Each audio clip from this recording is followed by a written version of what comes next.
الحمدللہ، کسی عارف سے سوال کیا گیا، کیا دل سجدہ کرتا ہے؟ عارف نے جواب دیا، ہاں، دل ایسا سجدہ ریز ہوتا ہے کہ قیامت کے دن تک سجدے سے سر نہیں اٹھاتا۔ جس دل کو اللہ کے لیے شکستگی حاصل نہ ہو،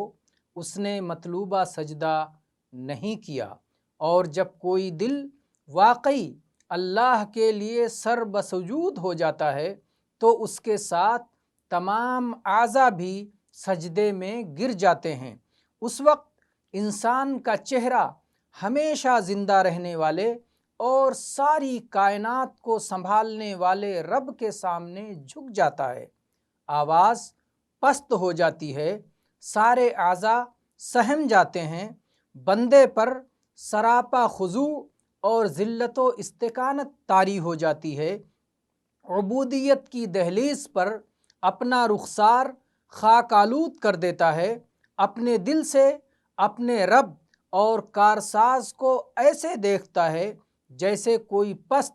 کسی بلند کو اور کوئی حقیر کسی غالب رحمت والے کو دیکھ رہا ہو۔ وہ ہمیشہ اپنے رب کی خوشامد میں لگا رہتا ہے، اس کے سامنے کسی لاچار و بے بس کی طرح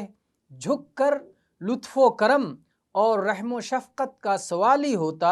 اور بھیک مانگتا ہے، اور رب کو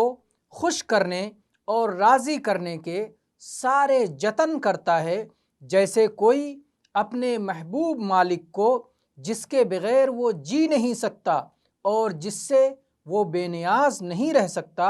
اور جس سے اس کو انتہائی محبت ہے، اسے راضی کرنے کی کوشش کرے۔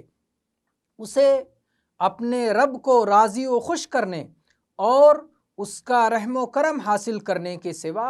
اور کوئی فکر نہیں ہوتی، کیونکہ اس کی قربت و محبت اور رضا کے بغیر اس کی زندگی بیکار اور ناکام ہے۔ اس کا کہنا یہ ہوتا ہے، میں اپنے اس رب کو کیسے ناراض کر سکتا ہوں جس کی خوشی میں ہی میری زندگی ہے، میں اس سے کیسے دور جا سکتا ہوں جس کی نزدیکی اور جس کی یاد اور محبت میں ہی میری ساری کامیابی، ساری کامرانی، تمام خوشیاں اور ہر قسم کی مسرت ہے۔